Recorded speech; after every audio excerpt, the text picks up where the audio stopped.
Welcome to Paris. Visitors of this year's event should bring a lot of time because the producers brought a lot of new things. Starting with the French brands, Renault cannot stand still because they're using their home country for the premiere of the 5th generation Espace. The family van has now been on the market for 3 full decades. The virtues of its predecessors, such as variability and ample space, have been retained, but on top, an extra dose of sportiness and elegance. Dacia have fed off-road appetites and will, after the Sendero's performance, offer their Space Masters, Logi and Docker as stepway versions, with modified sill guards, front and rear bumper trims in matte chrome, and detailed side profiles. The interior has been upgraded significantly, up to the modern onboard infotainment. In addition to the models DS3 and DS3 Cabrio with their special finish, it's well worth a look at the Citroën C4 Cactus Airflow 2-litre with its hybrid air system. This model has been optimally aerodynamically trimmed with wind deflectors, large narrow tyres, a full-clad underbody, and the absence of mirrors. The new hybrid system of the C4 is based on a petrol engine and stored compressed air. Both are combined together and work as required. A world premiere at Peugeot is the 4.5 metre long SUV Quartz, with a total of 500 brake horsepower. This plug-in hybrid drives all 4 wheels, powered by a 1.6-litre turbo petrol engine and 2 electric motors. A good presence is shown by the French neighbours, the Germans. Above all, Mercedes. In addition to the technically and visually strong facelift of the B-Class, with new equipment lines and many assistance systems, it is above all the new athletes from the house of AMG which draw attention to itself here. With the launch of the 510 brake horsepower V8 GT in the spring of 2015, there will be again, as usual, a special series of AMG GT. Typical features of the first edition are the fixed rear spoiler. Numerous modifications to detail have been made, like the side skirts, the spoiler lip, and the diffuser corners. Soon after the introduction of the 3rd generation TT Coupe, Audi released the convertible versions of their TT and TTS. Early next year, we'll see a new compact with a steel aluminium body on the market from just €38,000. Inside the car, the digital cockpit is the center of information. No need to look anymore at the information and commands displayed on the center console like earlier cars. BMW has improved the X6 visually and technically, giving it a distinct look. Starting with a front end, with the new front hood which is flat and wide, the design flows from the front through to stately sides. Bi-xenon headlights, an 8-speed automatic transmission, leather interior or the driving assistant package are some futuristic components for a much larger standard equipment. BMW shows its first topless tour.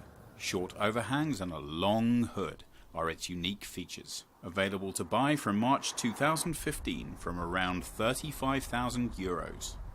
The Porsche Cayenne has undergone a neat facelift and added a plug-in hybrid option.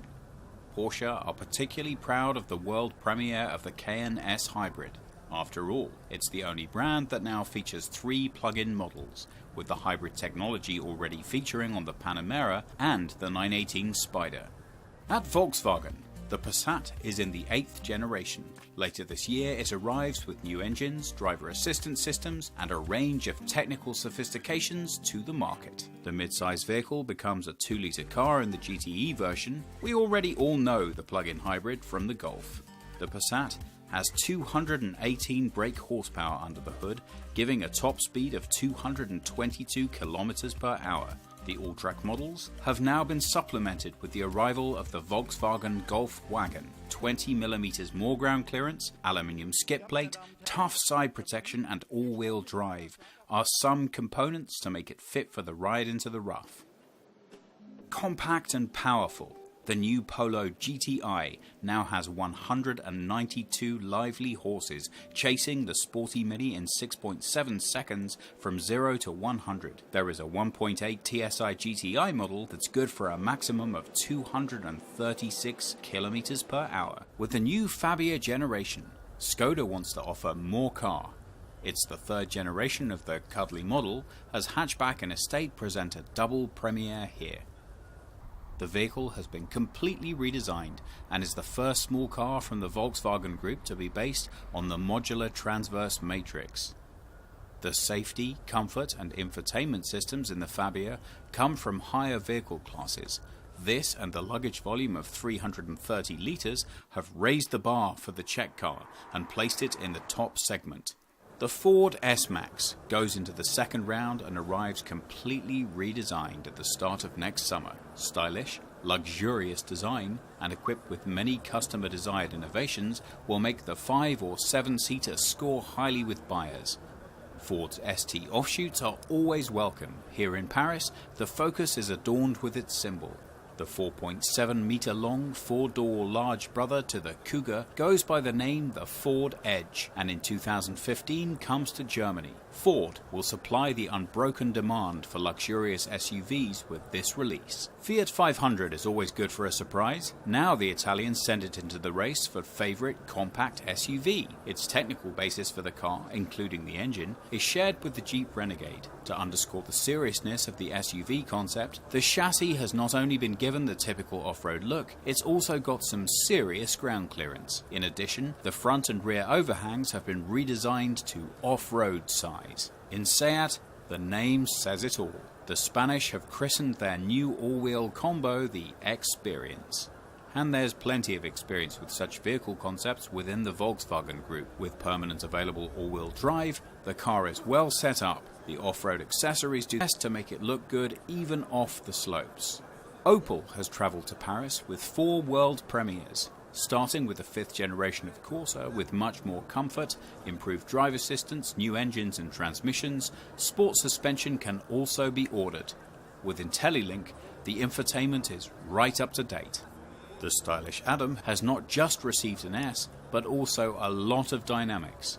A 150 brake horsepower, 1.4 turbo Ecotec lets the Fun Mini really gather pace. In 8.5 seconds it can pass the 100 km/h mark. Even the large OPC brakes speak volumes. Small is beautiful when it comes to smart. The 2-seater 4.2 moves into the next generation, and the new arrival of the 2nd generation of 4.4 demonstrates once again how confident the industry is that the Mini Wave is far from ebbing. A world premiere at the Kia booth is a strongly revised Rio. In the redesigned front end, change has been brought not only to the bumper and to the side lights, but the grille has been given the distinctive tiger nose. Fresh change in the interior with new materials and modern infotainment components. Hyundai's new i20 has become larger and more mature. The contours of the 5-door are now more defined and have lost their playfulness. Last but not least, we take a look at the Jaguar stand. We see the ranks of the traditional middle class have some competition for their premium models. Jaguar XE launches on a par with A4, C-Class and BMW. Driving the youngest cat of the new 4-cylinder family is a 2-litre diesel or petrol engine, or a 3-litre supercharged V6 with 340 brake horsepower, which comes straight from the F-Type. It doesn't matter if you're looking for an emission-free compact car or if you're looking for a high-performance super sports car. In Paris, you're going to find everything. That was our report from the Paris Motor Show.